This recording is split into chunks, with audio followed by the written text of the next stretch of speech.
Welcome back, everyone. Grab your popcorn because today's story is packed with shocking twists, emotional moments, and secrets that change everything. Let's jump right in. Oh, let me tell you, folks, I've been hooked on General Hospital for years, and the way things are unfolding right now in Port Charles has me grinning from ear to ear like I just won a big hand at poker night. You know how it is? These stories just pull you right in, especially when old secrets start bubbling up like a pot of good old chili on the stove. I was watching the other day, and there was Liesl Obrecht, sharp as ever, starting to put the pieces together about this fella, Ross Cullum. The man looks all straightforward, but something about him just doesn't sit right with me. He straight up told Jen Sidwell that he'd been working on Cesar Faison's final project for a full 20 years. Can you believe that? 20 long years. Now, if you've followed this show as long as I have, you remember how obsessed Caesar was with that dangerous work of his. Liesl knew every bit of it. She even said as much when she was talking with Jocelyn. It gave her the chills. Hearing how Britt and little Rocco got caught up in the middle, blackmailed into finishing what Caesar started. Here's what gets me thinking. Caesar passed not long after Nathan West's real death, after that whole mess with Peter August pulling the plug. That means Cullum was already deep in the project back in the mid-2000s, right around the time Liesl herself was tangled up chasing after Caesar. So how in the world did she not know who this guy really was? I keep scratching my head over it, just like I would if my old fishing buddy suddenly showed up with a story that didn't add up. Liesl's no fool. She's been through more heartaches and schemes than most folks could handle in 3 lifetimes. Part of me wonders if she's known all along and is just playing her cards close to the vest, waiting for the right moment to strike. That woman has steel in her spine, let me tell you. It makes the whole thing so much more exciting, doesn't it?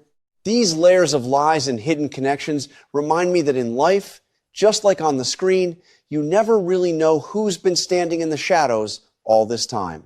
I can't wait to see how Liesl handles it when the truth finally comes out. She's tough, but even the strongest hearts get shaken when the past walks back through the door. Man, this is why I keep tuning in. It feels like family, full of surprises that keep you coming back for more. Before that whole kidnapping nightmare even kicked off, she had no clue about the real truth behind Ross Cullum. Not a single idea. She'd never met the man face to face before. Not once. Can you imagine how shocking that must have felt? One ordinary moment, she's driving along, probably thinking about her family or the next thing on her to-do list, and there he was, hiding in the back seat of her own car. Just like that, everything changed in the blink of an eye. It gives me chills thinking about it, like those old stories my grandpa used to tell about folks who weren't who they seemed. They brought her straight into that holding cell while poor Jocelyn Jacks was still unconscious, so Liesl didn't catch a glimpse of who dragged her in there. She was left in the dark until Jocelyn finally came around and started filling her in on what she knew. They were piecing things together woman to woman. You know how it goes when you've got to lean on each other in a tough spot.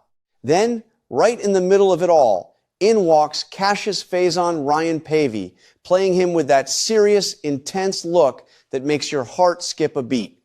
Boy, that was another bombshell for Liesl. It hit her hard, but at the same time, it started explaining so many things that never quite added up about that fellow who wasn't really Nathan West. All those years of strange behavior and doubts suddenly started to make a twisted kind of sense. But here's where it really tugs at your heartstrings. The part about who raised that twin son she believed had died all those years ago, well, it just doesn't line up with the truth at all. That boy had been kept hidden away from his own mother for so long, like a secret tucked in the shadows. Liesl must have felt her world spin all over again. A mother's love runs deep, and finding out your child was alive but stolen from you, that kind of pain doesn't fade easy. I kept thinking about my own folks and how family ties can get so complicated over the years. Cassius told her straight that Madeline Reeves had her fingers deep in that dirty scheme too. Donna Mills played her so well, you almost forget how sneaky she could be. Madeline handed the boy over to his father to raise however he wanted, and it sounds like the poor kid spent most of his growing up years tucked away at boarding school. No real home-cooked meals, no bedtime stories from his mama, just rules and distance breaks your heart, doesn't it? I've followed this show long enough to know that Port Charles is full of these layered secrets, but this one feels extra personal. Liesl is one tough, smart woman who survived more than her share of heartbreaks. She's got that fire in her eyes, the kind that says she won't stay down for long. Yet even she has her limits when the past comes roaring back like this. It makes you wonder how many other folks in town are walking around carrying similar hidden truths. These revelations are stirring up old wounds, sure, but they're also shining a light on what really happened, and I believe that's the first step towards some kind of healing or at least justice. Man, that's why I keep coming back to General Hospital week after week. It's not just drama for drama's sake. It feels like watching real people wrestle with the same messy parts of life we all do. Love, loss, betrayal, and that stubborn hope that keeps you fighting. I'm right there rooting for Liesl to come out stronger on the other side. She deserves some peace after everything. And I bet a lot of you watching feel the same way too. These stories remind us that no matter how tangled the lies get, the truth has a way of finding its path home. His whole situation with Cullum and Liesl has me absolutely hooked. Now that she's agreed to join the project, Cullum just can't keep hiding his face from her forever. It's getting too close for comfort, and the walls are closing in on him. I mean, how long can a man really stay in the shadows when the woman he's dodging is right there in the middle of everything? It makes you wonder, could he actually manage to keep up the act a little longer? And the bigger question that keeps rolling around in my head is, why would he even try? What's he so afraid of her seeing? He's got to be hiding something mighty important about his real identity. Unless, of course, Liesl already knew him way back under a completely different name. And if that's true, then he knows full well that she holds all his darkest secrets. That kind of knowledge is powerful, isn't it? It sits heavy on a person, like carrying around an old family trunk full of regrets you wish you could bury deeper. Liesl's sharp as a tack. She's seen more schemes and betrayals in Port Charles than most of us could handle in a lifetime. I can just picture her sitting there, those eyes of hers narrowing as the pieces start clicking together. She's been through so much loss already, with her family torn apart in ways that would break a weaker soul.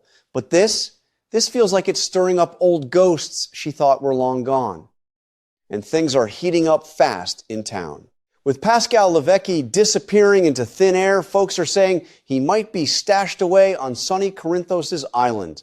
Safe from all the trouble in Jen Sidwell, looking like he's about to get rounded up by the authorities any day now. Cullum's running out of time.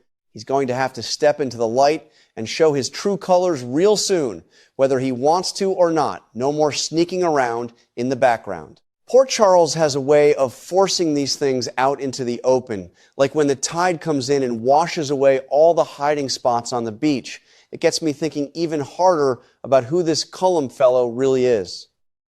Could he actually be Cesar Faison's brother? The resemblance between them at that age is downright eerie, almost like they stepped out of the same old photograph. It would explain so much, wouldn't it? Or maybe he's someone else Liesl used to know from way back, somebody who carries a quiet fear of her because she knows too much about his past. Someone who worries that one look from her could unravel everything he's built. These kinds of family ties and hidden connections always tug at my heart.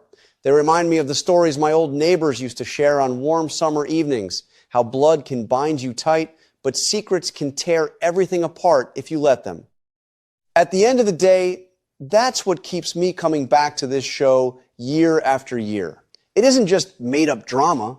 It feels like watching real folks wrestle with the same messy, painful, and sometimes beautiful parts of life that we all face.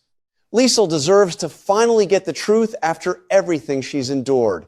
She's tough as nails, with a heart that's been tested time and again, but still beats strong for the people she loves. I'm sitting here rooting for her with all I've got, just like I know so many of you watching at home are too. These stories wrap around your heart and make you care deeply. They remind us that no matter how long the lies stay buried or how tangled the web gets, the truth has a stubborn way of finding its path home. And when it does, maybe, just maybe, there's a little healing waiting on the other side. Man, I can't wait to see what happens next. This one's going to stay with me for a while.